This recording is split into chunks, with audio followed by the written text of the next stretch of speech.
PT1 show with Christine Blakely and Adrian Charles, and if there's a better loved and respected actress anywhere, we've yet to meet her. Julie Walters is here. Thank you so much, you people. So good to have you back, Oh, thank Julie. you. It's lovely to see you. And we're going to be talking about your role as Mo Molam in the Channel 4 Yeah. series Mo, which we watched earlier. It's absolutely compelling viewing, and you nailed the character as far as I'm concerned, having met Mo Molam myself on several occasions. Thank you. So it's Fantastic. incredible. So, what a role it was to play for you. Let me just ask you this now. We'll get into it in detail a bit later. When you hear news from Northern Ireland, there's some crisis on, and mercifully they're fewer and far between, but there is one on at the moment. Yeah. Do your ears prick up a little bit more now, having played Mo Molam? Oh, yeah, absolutely. We shot at Stormont and in Hillsborough Castle, where she lived. And yeah, you'd think, what would Mo be doing? You know, who's going to bring that she had, that sort of human thing, you know, bringing everything to a human level, making it warm, you know, being really direct with people and connecting with people. Who's going to do that? Listen, everything you do is brilliant, but this is possibly the brilliantest, if there's such a word. Honestly, it's great. Yeah, we'll talk a bit more about that later on. Television pictures from Haiti recently have captivated and horrified all of us. As well as the television pictures, so the still pictures, the photographs. Look at that. It somehow speaks more than a moving image of that. Just kind of the kind of very stillness of it. I'm trying to be a photography critic now, but I just know it's a great picture. This one as well. Gosh, it says it all, doesn't it? It's just heartbreaking seeing some of one. This next picture, mind you, amidst all of those heartbreaking scenes, this was a moment of celebration last week when 7-year-old Kiki was pulled from the rubble. Kind of just captures he was that pleased moment, to be doesn't out. it? Yeah, brilliant. Phil Tufnell, as Phil Tufnell tells us, it's a vivid reminder of the power of the photograph. For a century and a half, the camera has been witness to events that shaped and shook the world, capturing those images forever. We might now live in the world of multi-channel television, 24-hour news coverage and instant hits on the internet, but it's the still image that still provides the most powerful record of our history, good or bad. Eamon McCabe took some truly iconic sporting photos before becoming picture editor at The Guardian. What do the newspapers look for in a great picture? You're after every subject, whether it's sport, news or books, is a picture that's going to stop the reader and get them to read something that maybe they weren't that interested in. But the picture is the key, the picture is the hook to get them in, and then that's our job done. If we can stop the reader on a page, then we're halfway there. Why do you think still images hold so much power over us? I think because they last. You know, TV, with respect, is fleeting and goes by quickly. Our pictures, when they're used properly and when they're the right picture, last for days, and people talk about them for days. Yesterday was, of course, Burns Night, and I followed British Press Photographer of the Year Rosie Hallam as she captured the celebrations. Rosie, there's no shortage of fun and games happening here tonight, but what are you looking when you come into an event like this? Well, really, I'm looking for, this is a fun evening, so I'm looking for, some good characters, people having fun, people enjoying themselves, a guy standing at the bar chatting or something like that. It just comes into the frame and makes a lovely picture. You're bringing together different elements, composition, you're looking at where the light's coming from, so nice light falling on people's faces. You're looking for what's that special thing that kind of really makes the picture come alive. Now, it's all well and good taking pictures of happy moments and happy events like this, but the truth of the matter is that some of the most memorable images don't celebrate the best in life. The true power of the camera has been to focus our minds on mankind's darker side. I'm a photojournalist because I believe that it's important that people know what's going on. I bring back images that hopefully inform, educate, shock.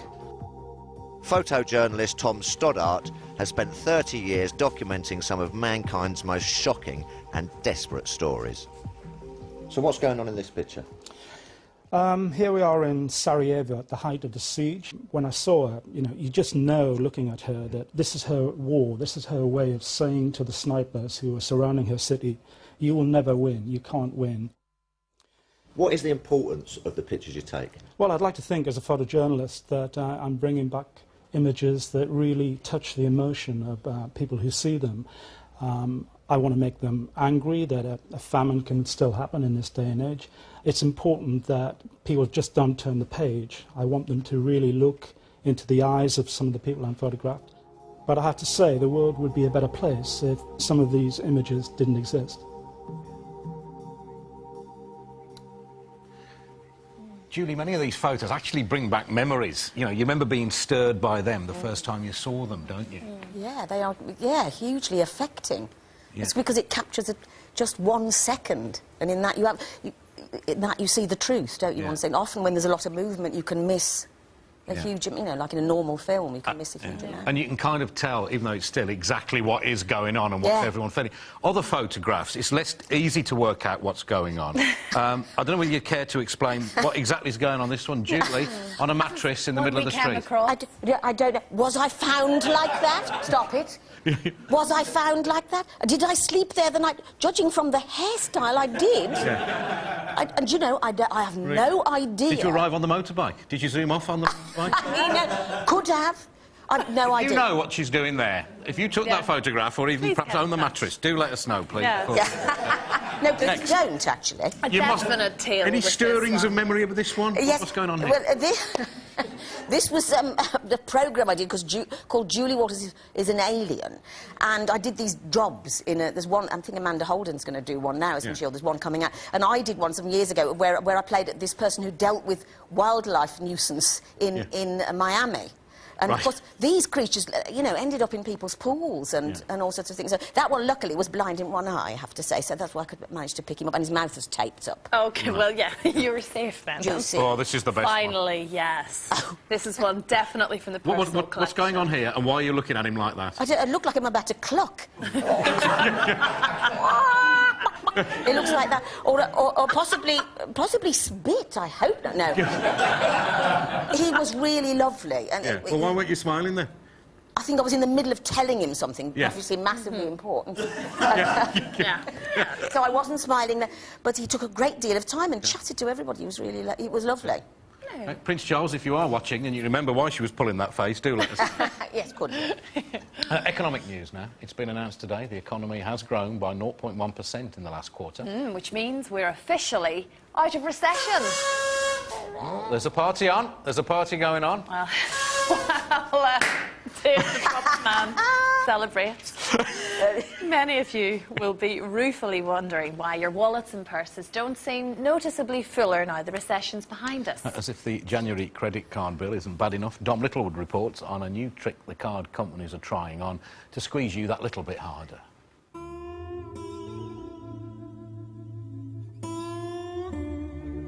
After overstretching ourselves at Christmas, some of us are now feeling the New Year financial blues. 60% of the UK population own a credit card, and whilst many people pay off their bill in full each month, 4 out of 10 don't. The average outstanding balance is nearly £2,000. But now, even if they've never missed a payment, some credit card customers are seeing their interest rates rise to ever dizzying levels. This recent trend is called rate jacking, and in the present cold financial climate, lenders are writing to individual card holders telling them that their rates are being put up. The new rate seems to vary from one card holder to another, but some customers have reported hikes of an additional 10%. Now, for somebody with an original average APR of 18.3%, with the average monthly balance of £2,000, who only makes the minimum monthly payments, that would mean a rise of an additional £170 a year in interest. The UK's top 3 credit card lenders, Barclaycard, MBNA and RBS, have confirmed that they have raised interest rates for individual customers in the past year.